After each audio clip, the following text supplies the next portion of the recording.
And we've made it. Time team are finally here. We're cutting the turf behind me in this previously unexplored field here at one of the most important archaeological sites in the world, Sutton Hoo.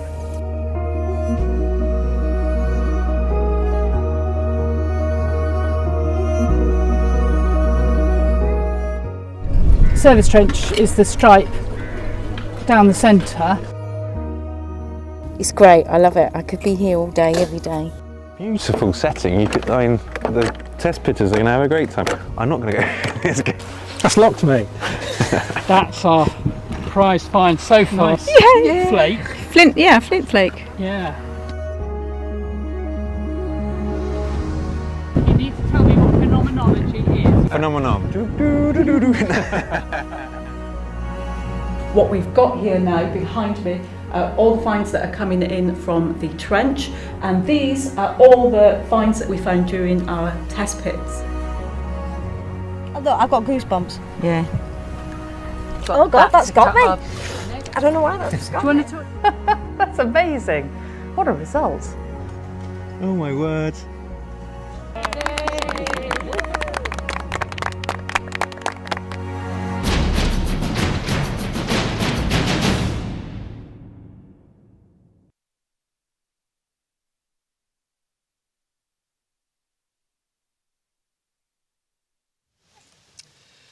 Hi, this is the end of 4 weeks at Sutton Hoo. We've been digging in the garden field here. Over in that direction is the Royal Burial Ground. And yesterday, what a day. Slap-diddle-do, absolutely fantastic. But before we get into that, here's Sutton Hoo in 60 seconds. Sutton Hoo! That's the place with the big ship burial, right? Yeah, Basil Brown found it in 1939. Huge thing. Anglo-Saxon. 88 foot. This big. A great warrior king was buried in it. King Redwald. Probably, but not necessarily. And there was a Netflix film about it. The Dig with Ralph Fiennes. There are 18 Anglo-Saxon burial mounds.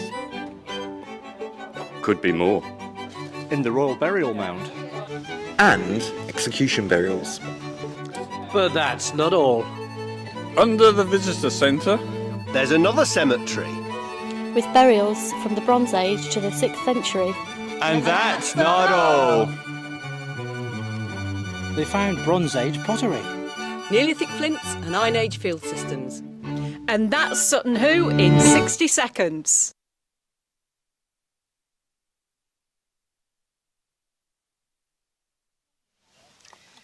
So, when we got here, what were the questions that we wanted answered?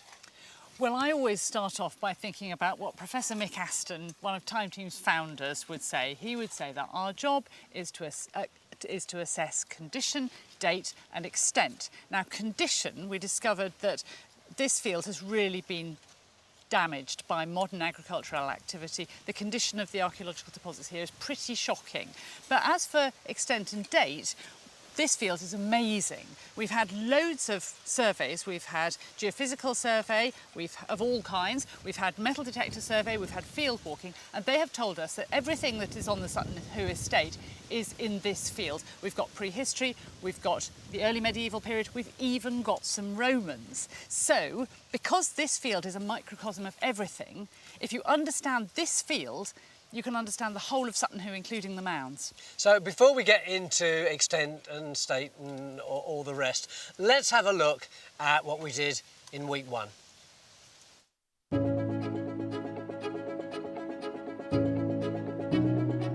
So I'm laying out the intensive area of the survey, and the idea is that we can keep to a straight line and make sure we're covering 100% of this trench area. So in amongst the tent pegs, we have found a much better signal.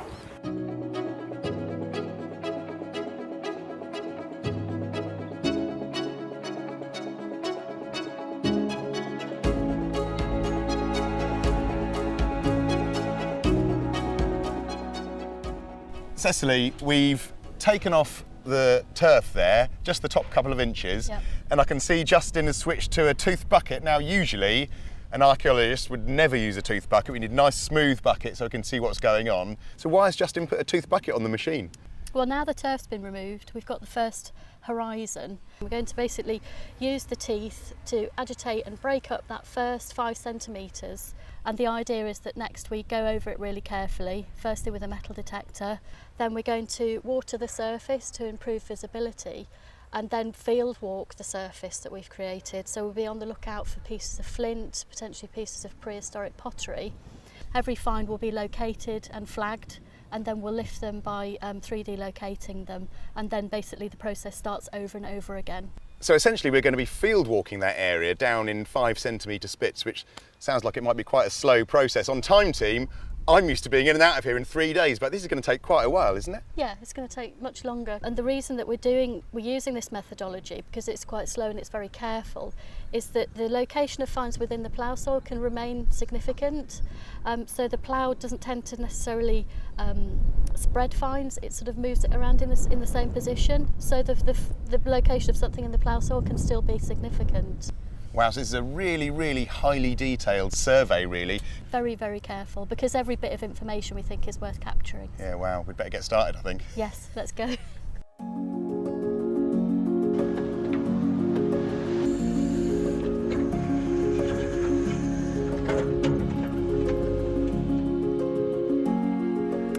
So, what have you got? Wow, that's amazing. Got a fibula brooch. Yes, it's just, I'm speechless because it's so enormous and it's in relatively good condition, isn't it? I mean, it's still got this very fragile bit of catch plate, but that looks like it's a one-piece, so-called one-piece culture. So, in fact, actually, you can see there that all the bits that are coming out are made, they're all springing, aren't they, from the centre of behind the bow.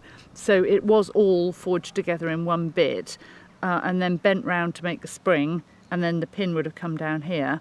But they're always called Colchester one pieces, but they're actually made in 2 pieces because it's got this bronze bar that's going through there to support the spring. So where was it exactly then? Sure, well, it actually came out of there. right there where my spade is still in the ground, so straight out, and straight away I wanted to show you guys. I bet, yeah. And how deep?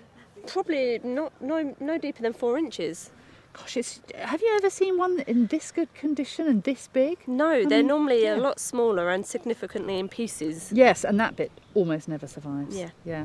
So this is going to be, well, it's very big. It's very nicely decorated with the grooves around here and there and so on. But they're normally dated to around the time that the Romans arrive, about I think the middle decades of the 1st century, which is a time when we haven't got a lot of evidence at Sutton Hoo. I mean, we've got the Roman pottery that's right far over there. It was found in the field walking. But this kind of changes things, doesn't it? It's very exciting. Yes. Somebody's dropped a great big brooch, presumably. I mean, that's what we've got to work on for the moment till you find any more. Someone's just dropped a huge brooch and not noticed or not been able to find it. Let's hope we find some more. Yeah. Yes. Or not. I mean, I don't mind. Yeah, or not. If you find more, it'll tell us one thing. Yeah. If you find no more, it'll tell us a different Another thing. Yeah. Yeah. Brilliant. Thanks, Emma.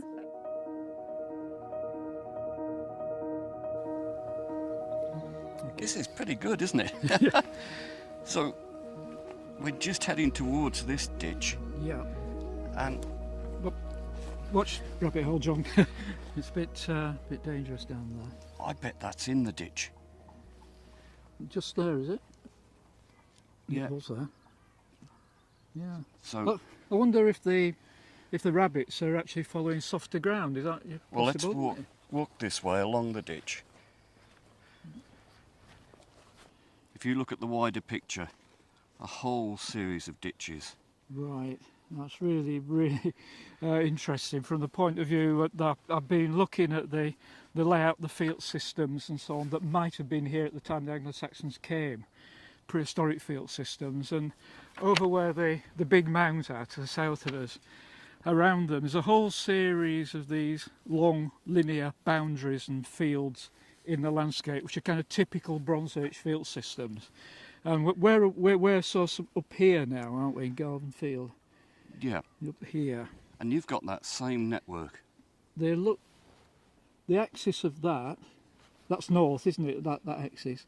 That axis of that there is back just east of Identical. north, isn't it? So could start to draw those on here. They're looking to be part of the same field system, aren't they? And you're talking about Bronze Age? Yeah, I would say this is classically what's called a coaxial field system. The fields have got the same axis in their boundaries. Well, we've got this potential ring. Right. There you can see it on the interpretation. Okay. There you can just see it on the ground. What's that? That's a pipeline, presumably. That's it's the going pipeline, yeah. Okay. So if we continue up the track, I think that could be a barrow then.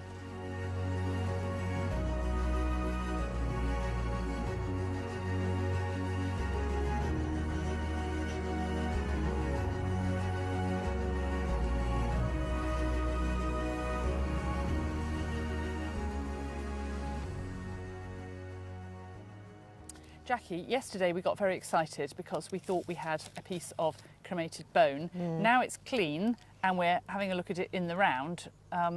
Well, I gather you know that it's not. Yeah, I mean, I looked at this earlier, and one, it's not cremated. Secondly, it's not human, and thirdly, I don't think it's even bone. I think this is a piece of natural material. I think it's like a fossil type thing.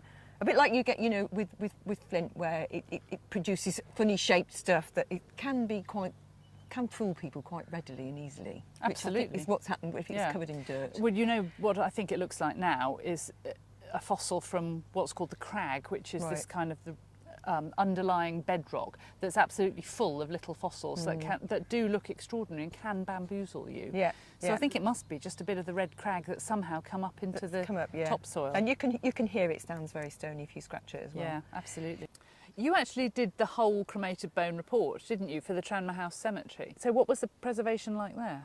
Well, the bone was actually in quite good condition, and I'm a bit surprised really, because this is quite acid soils, and even cremated bone, which survives better than unburnt bone does in these kinds of soil, you expect to get a little bit eroded, and it wasn't. It was really quite clear looking. So we had good preservation not only of compact bone, things like the thick heavy bones of long bones, but also the trabecular bone or the spongy bone, which is mostly what your spine is made up of, and the ends of your long bones. And that's sort of like this honeycomb looking material. I see. So are looking for something that looks a bit like this. I mean, were we way off? Yeah, you'll know when you find a cremated bone from here, because it will be white, it will be recognisable as bone, it will be in quite good condition. White and in good condition. Yes. That's my defence. Yeah. It may not be recognisable as bone, but that's what you're here for.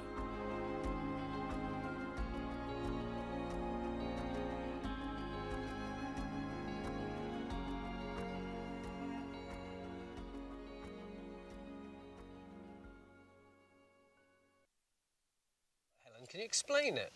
Yes, it's a method developed at Sutton Hoo so that we can recover everything from each bit of the soil, from the turf to the subsoil, to the natural subsoil. We don't like to scrape anything off and throw it away, so we go down very, very, very, very delicately, 3Ding in every single find, using a combination of field walking, water, and this very delicate troweling, which goes down to millimetres of delicacy. It's the only way, really, to investigate a site like this. Because we're on sand. But surely we don't do this on every sandy dig. We couldn't afford it. Well, everybody could afford to use water. That's my piece of missionary work for today. You really do need water. You can see where the features have dried out, you can hardly see them. Where they're wet and fresh and clean, they're absolutely beautiful. It's the only way to go. What about the diggers that we used? Because they weren't our diggers, with a few honourable exceptions, were they? FAS, it says on the back of some of those yellow jackets. Yep, I think FAS, most of them are over there, in fact, and the company's run by my friend Justin, and they're core of the old Sutton Hoo team from the 1980s and 1990s. When we dug on the Mound Cemetery, all these techniques were developed there to do a meticulous and almost perfectionist excavation technique. So some of these archaeologists have been on their knees for 40 years? They have, yes. I think they probably wouldn't take such comments from me. Doesn't show, does it? Matt, can I borrow you for a minute? Hello. What was it like for you digging in this new way? Well, it is obviously quite different to what we're used to, but I think it really is worthwhile because I think there is a general rule for archaeological excavation, which is the more time, the more effort and the more detail you put into excavation, the more information you get out. So usually on a time team, obviously, we machine off the top, get all the finds, you each have a tray, topsoil finds, that's it. But here we know exactly where each bit of pottery came from. And now we're down onto the cremations. That's really useful because some of those cremations, like you say, Helen, have been absolutely really damaged by the plough, but we now know which bits of pot go with which cremation because we know exactly where the pot came from, so it's really worthwhile. And we've only got a few hours left. We've only got, I think, 3 hours to go, yeah. I'll leave you to it. So, finds. At first we struggled a bit getting finds, didn't we? But then, after a while, some little cremations started to pop through and it got quite exciting. Yes, the most common finds here are flints, but perhaps the most exciting finds have come from the metal detecting, because we've finished the metal detecting survey of the entire field, and some quite wonderful and remarkable things have come up. And I'm going to ask you to focus to begin with on these ones, like this amazing, huge really, and beautifully made one-piece Colchester brooch, it's called. It's made in a single piece of bronze. Quite a wonderful thing, and it dates to around the time of the Roman conquest of Britain. So several hundred years before the Anglo-Saxons. Yes, and the thing is that we have very little Roman activity, but that is big and high status and remarkable. We've also got a coin of Nero. There's Nero. And Nero ruled from 54 to 68 AD, so again, very early in the Roman conquest of Britain. Yeah. And there's another brooch from that era as well. So we've got quite a lot of thoroughgoing, good Roman stuff here. And then moving later, what you'd expect comes from the trench, a piece of stamped cremation urn. Oh, that's very nice. So that's got the grid kind of fretwork stamp, which dates it to the late 6th century. And that goes along with things like this. We've had to weight everything down with pebbles because it's so windy. But this is cremated bone and pyre debris. Let's see if we can see this. Bone and pyre debris, yeah. Just small smashed bits of cremated bone. Yeah. It goes into these, it splinters into these pieces when it's cremated. And then we go continuing through the Anglo-Saxon period. The metal detector finds have found these 10th century objects. We've got a strap end here. Ooh. And what's really great... So this is really much later, isn't it? This is getting on for 500, William the Conqueror's coming up soon. Yep. 10th century, that one as well. An amazing knotwork. It's like the early Anglo-Saxon knotwork, but it's distinctively Scandinavian. So this shows that the Vikings are on the horizon. Let me take those two back. Going right up to the present day, with even ending up in tent pegs from our parties. Yes, but more importantly, I would argue, back in time, we have masses and masses and masses of lithics, flint work. Worked flints, waste from work flints, and I think I can show you a couple. This one is absolutely beautiful. It's a little translucent grey flint, a little scraper. Bronze Age, probably, maybe Neolithic. That's gorgeous. It is absolutely lovely, isn't it? But something like this one is more common from Sutton Hoo. Made out of a pebble. You can see the surface of the pebble on one side. And can I just point, actually look, surface of pebble, and there, serrated edge. That is the kitchen devil of the Bronze Age.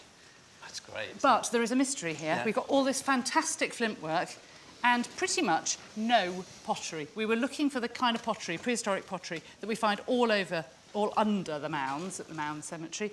Nothing, not a single bit. Every piece that we've found, when we've washed, we've thought, oh, that doesn't look quite right. Maybe it's Iron Age, maybe it's an import. We haven't got the kind of domestic debris that we're expecting here, and that at the moment is a bit of a mystery. Why not? Where is it? Well, I don't know. I don't know where it is. It could be anywhere. It could be just off the site. Yeah. It could be miles away. Maybe we'll have to interrogate all this flint work and see what the whole assemblage actually means. Is it people hunting, travelling through the landscape, or is it people living nearby, peeling their potatoes, or the prehistoric equivalent. So all of this, or most of it anyway, came in week 1. So we now move on to week 2, where we started to look much closer at the wider landscape. We've been trying to work out why the Royal Burial Ground is where it is, and why the cemetery under the Exhibition Centre, how it relates to the famous Anglo-Saxon ship burial. The geophys team swung into action along with Derek and Lawrence, and Hilda joined Justin in the trench.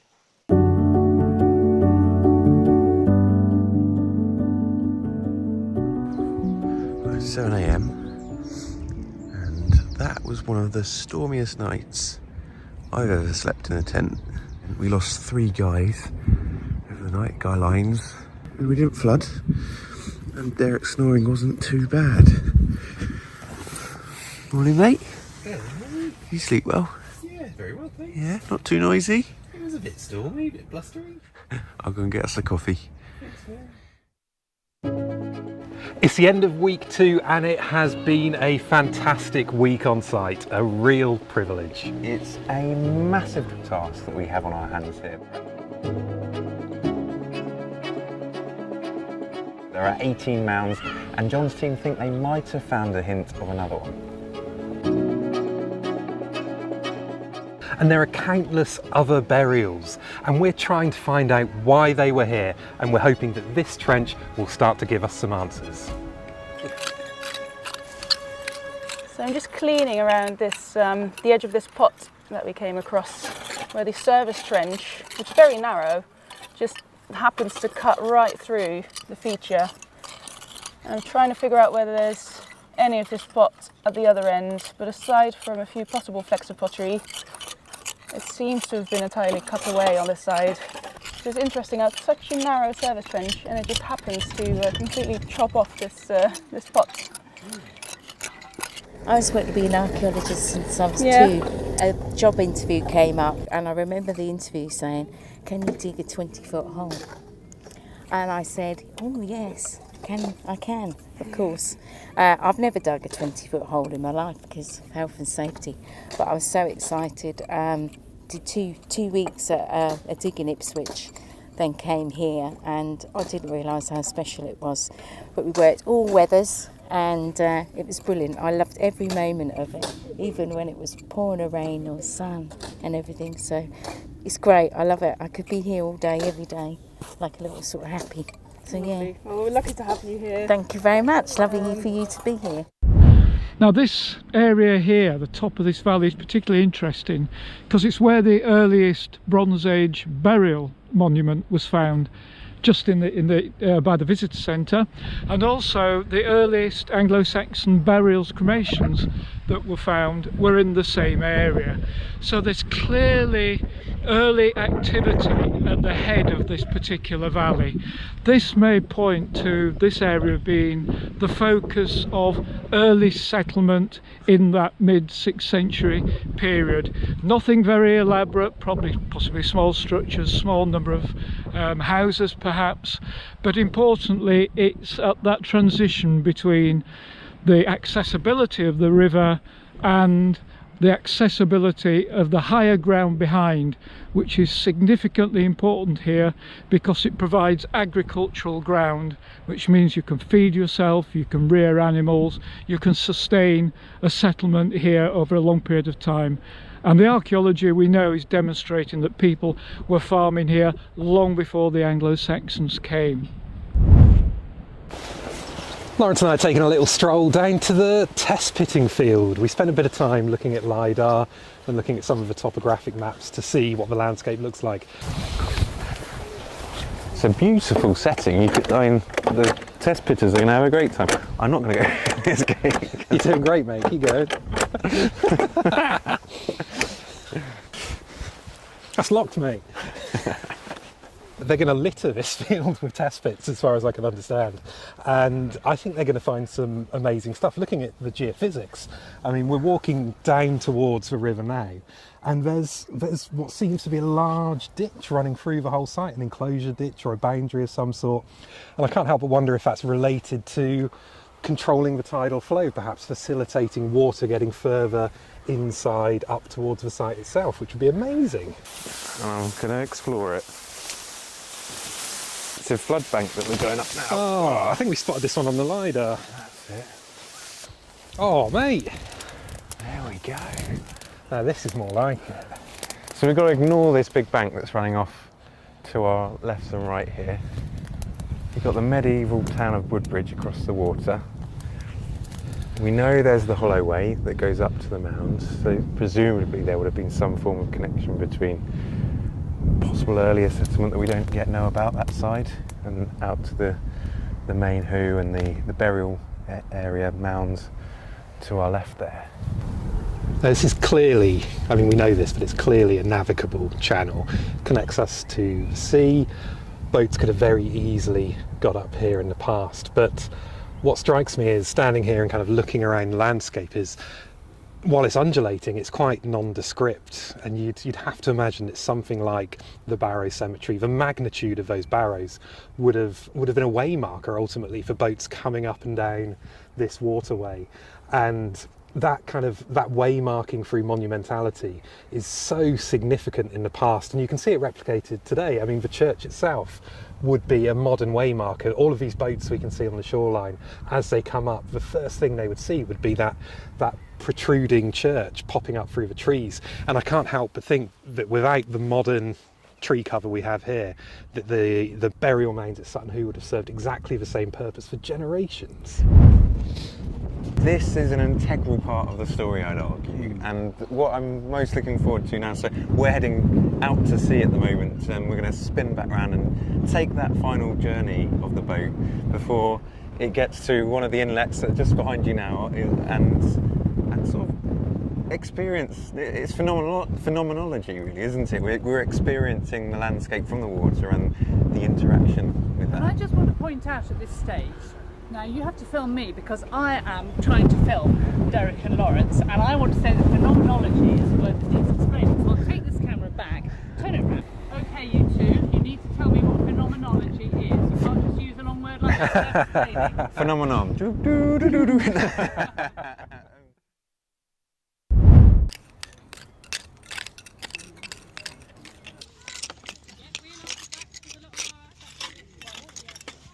So that's, think a bit of burned stone. So that's been exposed to high temperature and the stone started cracking. Ooh, the stone started cracking. So I'll put that into a little bag in here. And then we pin it in place. We've had a number of incredible finds, including elements of what we think are vessels, and Derek's going to be using his portable X-ray fluorescence machine to try and understand where these items might have come from. So Helen, what's this bit you want me to look at? The grey bit on the edge in the corner. And what do we think it looks like a kind of, well, it looks like solder, but I can't see why you would have solder on the bucket unless it had a break on it. Okay, so I've got some results. Okay. So the body itself, the main body, is 89% copper, 10% zinc with traces of lead and some other trace elements in Okay, that's there. what we're expecting. Yeah. 15% lead, 19% tin, 58% copper, and 5.2% zinc. Wow. So that is very different. That's extraordinarily different. Could that be solder? That's a solder, yeah. I suspect the copper's coming in from the area around it, so we're getting a mixed analysis, but the blob itself is almost certainly a solder. So we can say from that the bucket was broken and repaired before it went into the ground. It's most likely a repair, I'd say, yeah. So that's a big thing that we now know about the bucket, a big piece of its biography that we didn't know 2 minutes ago, and we've got it from a tiny little piece from your machine. A tiny fragment. Yeah, and we're not even in a lab. That's amazing. What a result. One question we keep getting during this dig is what are the yellow flags and the red or orange flags, and what's the difference? So the yellow flags are finds that we are finding during troweling, pieces of stone like this, piece of chert there, or things like pottery, and then the orange flags there are metal detector finds. So that's what the difference between those is. Hilda hasn't been stuck in the trench the whole time. She's been catching up with a textile group who've been researching Anglo-Saxon textiles, and this week they've been looking at how they were dyed. Hello ladies. Hello. So I know that Derek and Lawrence were here earlier to look at the dyeing process. Yes. And I've just come to look at the results. You've come for the best bit, haven't you? Yes, always. Right, what we started with was some weld and some tansy, weeds that just grow here. What about this one here? Oh, that one. That was really exciting.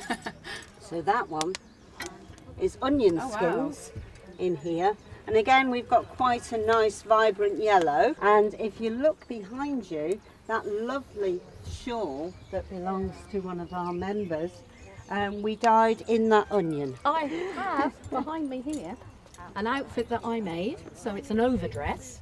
So I've got an underdress and an overdress, so it's the woad colour, it's the blue colour, and it's also decorated with the weaving, the tablet weaving.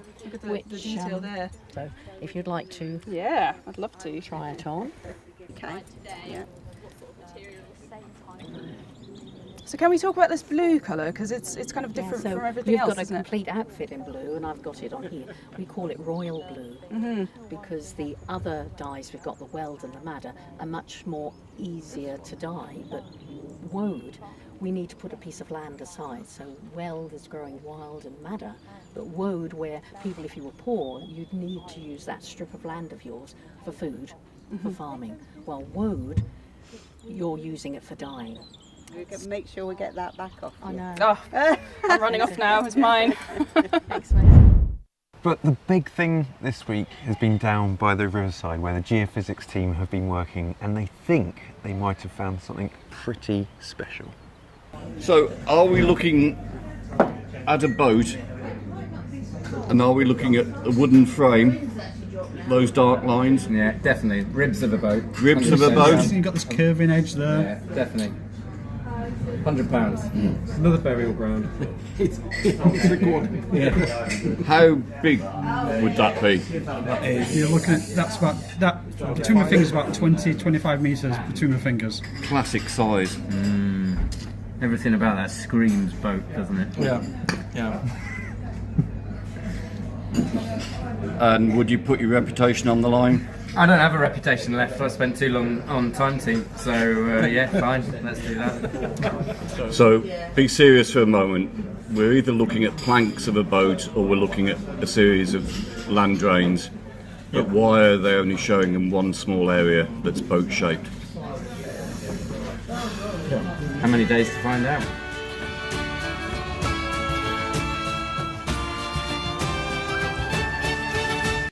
So it all ended as a bit of a cliffhanger. John, did you really think that it might be a boat? Look, this is not a natural feature. This is a man-made feature. Look how rectangular it is. And when you put the radar over the top, peel away the surface and look into the ground, 25 metres long, 10 metres wide, that's got to be a boat. It couldn't be a dock. A dock for a boat, but it's connected with boat building. Yeah. Or it could be a septic tank. Oh no, don't say that. Please don't say that. You put in some test pits, didn't you? They did. I don't know the answer. You don't know what happened? Well, we can find out about that later on, can't we? But we moved on to week 3 and we invited 36 of our loyal Patreon supporters to join us for the experience alongside 10 National Trust volunteers.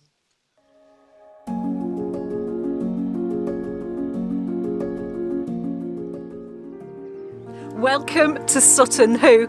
It is the start of week 3 here on our excavations at this iconic site, and things are starting to get busy now because during week 1 and week 2 we've had the trench open, which is behind the dome behind me, But week 3, we're starting to open up some test pits as well. So those test pits are going to be further off field, down by the river, and we've got volunteers to help us. So we've got volunteers from the National Trust and from our Patreons. Our Patreon members are going to be joining us too. So we're going to go and get them registered, signed up, and do the briefing, and then we're going to head down to the river and we're going to start digging the test pits there. So let's go and meet the volunteers.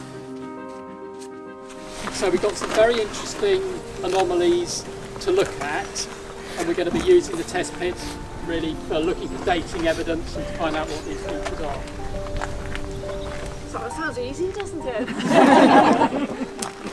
I'm Carenza, you might know me because I've been on telly. So kind of assume that there might be a camera rolling at any time. Or a microphone even. Or a microphone. So we are in an election period, you know how badly wrong that comment Oh, we can can have fun with that one. Found gold!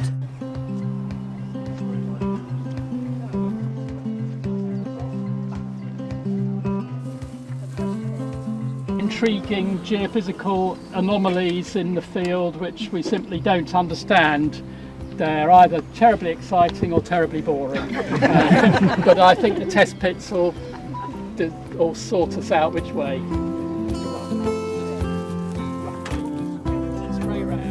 So we're starting the first bit, removing the turf, and then we can actually start getting down into the test pits, going down every 10 centimetres.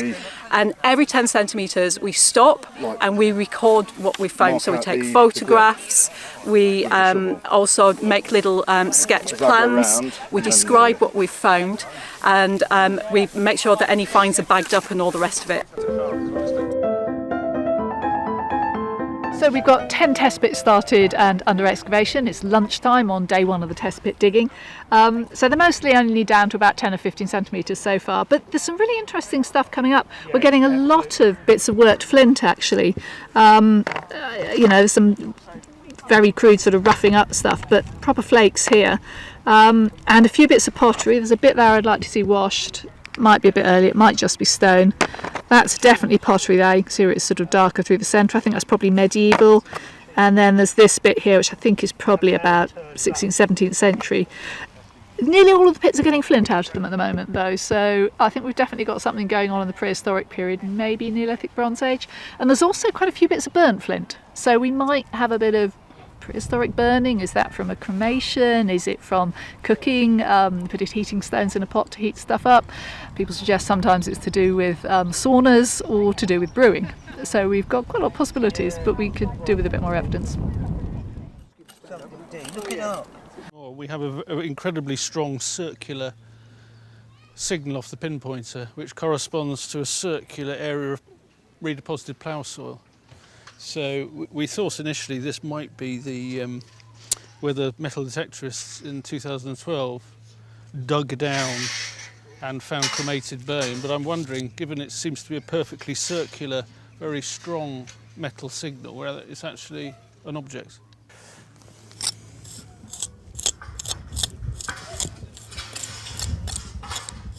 So just gradually, centimetre by centimetre, we're going down, hoping objects won't start appearing, but we can start to define the feature that contains the objects that the metal detectors are picking up.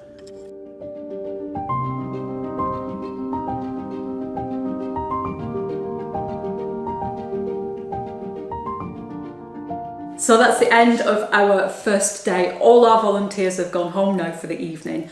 We've been busy bagging up all the finds from today. All this is what we've just found in one day. And we're now back at Tranquil House in the discovery room. Everything has been bagged according to test pit, but not only just the test pit, it's been bagged according to the layer, each layer that it's been found in. So each bag is from a particular layer within a particular test pit. This is the beginning of the post-excavation process. We're going to sort stuff, we're going to wash it, and it will then be looked at by various finds specialists and feed into the bigger picture. Our volunteer patrons, I think, had a fantastic day learning. They were proper in the deep end. Many haven't excavated before. So we spent the morning kind of learning how to do it, and then I think they really started to find their stride towards the end of the day, and you can see how many things we've found. Well, I think that's been a really successful day, and I'm ready for a cup of tea, so I look forward to seeing you tomorrow.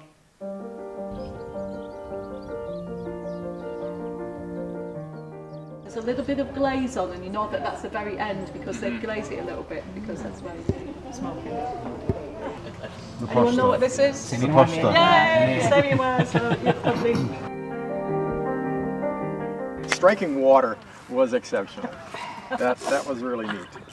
We were hoping to find a ship, but you know, we didn't find any bolts. We thought maybe we could find some bolts, but You never know. It's probably about 2 centimetres. It might be. But it's how it all fits into the bigger picture. That's the important thing. So yeah. all the research that we've done, Yeah. that will all contribute to the wider picture. So For me, it's the experience. yes. Hello. You right? There you go. It's all free. So we're at the end of week 3 now, and it's been quite a week because not only have we extended the trench in Gardenfield, we opened 13 test pits down in Riverview. What we've got here now behind me are all the finds that are coming in from the trench, and these are all the finds that we found during our test pit survey. These are all going to be processed now to help us further understand the story of Sutton Hoo. So I just want to say a huge thank you to our Patreons that were able to visit us and to volunteer last week. You were all absolutely fantastic. Special shout out to Martin for helping me to bag all the finds up at the end, much appreciated. I'm sorry that we didn't get a chance to spend longer with all of you, but it's not just a special thank you to the Patreons that were lucky enough to visit site. It's a big thank you to all our Patreons, wherever you are, because we can't do this without you. So a huge thank you to all of you. And I'm really looking forward to week 4 now because it is going to be really exciting.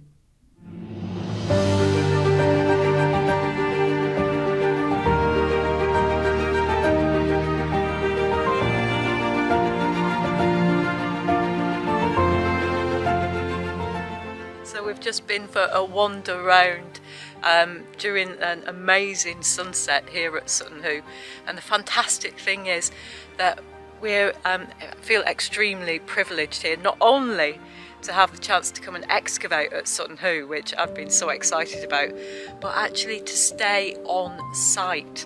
And not only just staying on site, we're actually staying at Tranquil House, which is the house that Edith Pretty herself lived in. And this is the house where they were looking out onto the mounds, and Edith Pretty looked out of the windows here and looked out at the mounds, and that's when she wanted the archaeologist Basil Brown and all the rest of it to come along and to excavate back in 1939. And that just feels like an absolutely amazing privilege. I can't even describe, actually, to stay in the house as well. It's something else, it really is. And then the amazing sunsets that we've had this evening, it's just absolutely fantastic.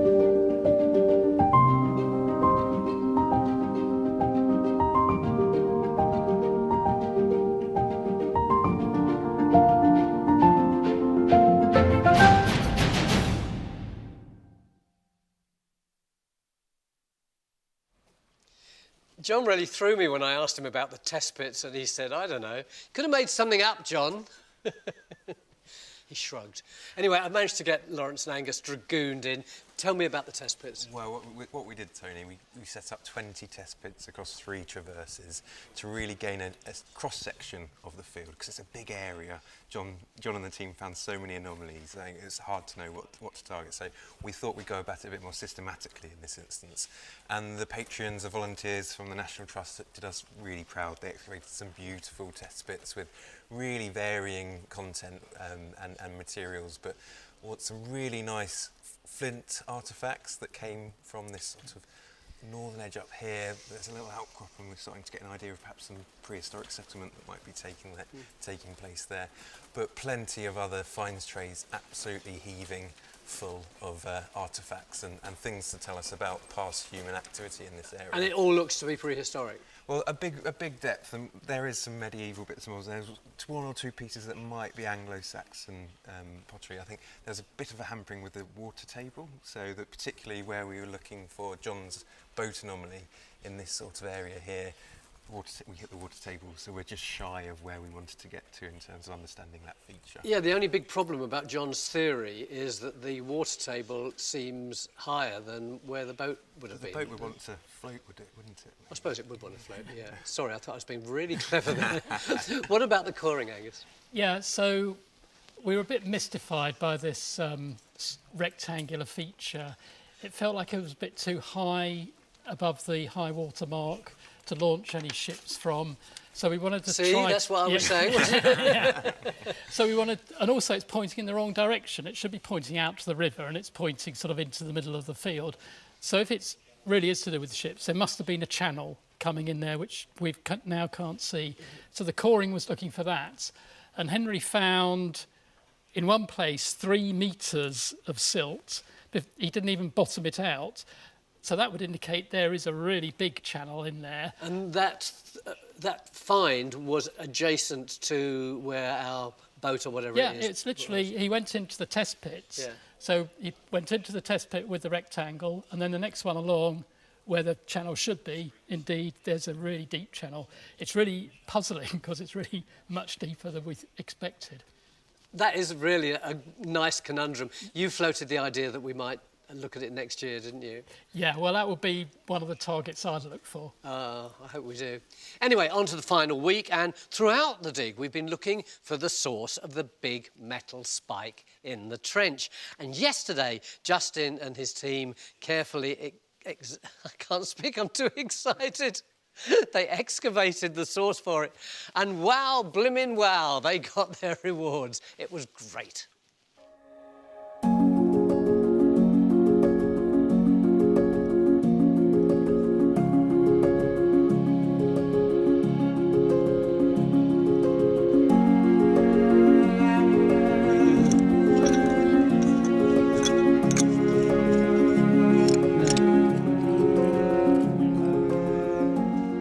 See a hand. Oh my word. Sorry. There we go. As I said before, hello. Nice to see you after all these years. That's not quite in focus. That's better in focus. So you see that it's looking. He is looking towards the left. Can you see this, Stu and Derek? Yeah, fantastic. He's got an eye and a kind of eye socket and a brow above.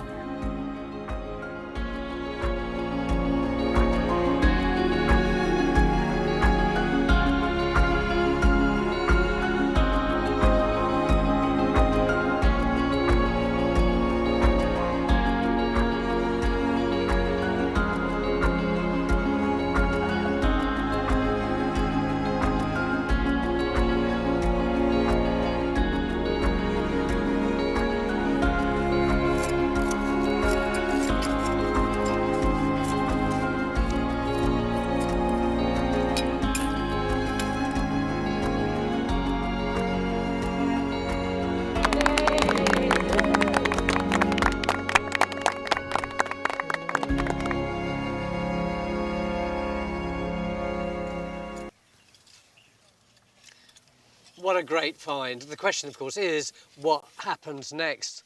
Martin, next year? Next year, that's an exciting thought. We're going to continue our exploration of the garden field with a big area opened over there. First of all, clean it up. We've been doing a lot of cleaning. These are like cleaning windows that never get cleaned, and we clean until we finally see all the patterns below. Now, those patterns predicted by the geophysical surveys. And so if we know, for example, there's a ring ditch, could be a barrow, or it could be an Iron Age house. And there are also some blobs, which John is very keen to decode. So part of the objective is to look at this mass of resistivity and geophysical information which has been collected over the years here and decode it by digging something and finding out what they are. So it's fair to say next year will be payoff year. All the work we've done, the screamingly slow work, which even you admitted was a bit slower than you would have liked. Well, next year we'll get the fines. You didn't see me with a shovel earlier today, but the fact is it has paid off, yes. Yeah. And we've got, between now and when we start next year, we've got a lot of thinking to do. We've got a lot of stuff to examine. So there's a lot of, let's say, interpretation of what we've got and anticipation of next year. And I'm hoping that when we manage to decode those geophysical features, because a lot of them are spread over most of the field, that being able to understand this little bit will allow us to know what's happening over most of Garden Field. That would be really good, wouldn't it? So that's it for our live show. What you've seen is just the tiniest part of the story that we've uncovered here. So to make sure you watch out for the extended coverage on Patreon and the finished film, which will eventually air on YouTube when we've done the post-excavation work, really watch out for that. And in the meantime, please do sign up to Patreon to support our work and allow us to come back next year. Bye-bye, and the last thing it says here is drone shot. Look out for our drone shot.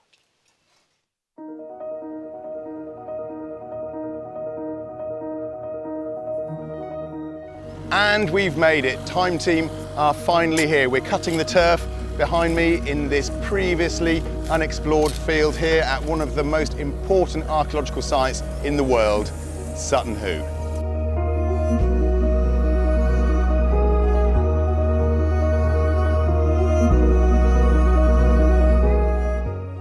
Service trench is the stripe down the centre. It's great, I love it. I could be here all day, every day. Beautiful setting. I mean, the test pitters are going to have a great time. I'm not going to go. That's locked me. That's our prize find so far. Nice. Yeah. Flake. Flint flake. Yeah. You need to tell me what phenomenology is. Phenomenon. What we've got here now behind me are all the finds that are coming in from the trench, and these are all the finds that we found during our test pits. Oh, look, I've got goosebumps. Yeah. Oh God, that's got me. I don't know why that's got me. That's amazing. What a result. Oh my word.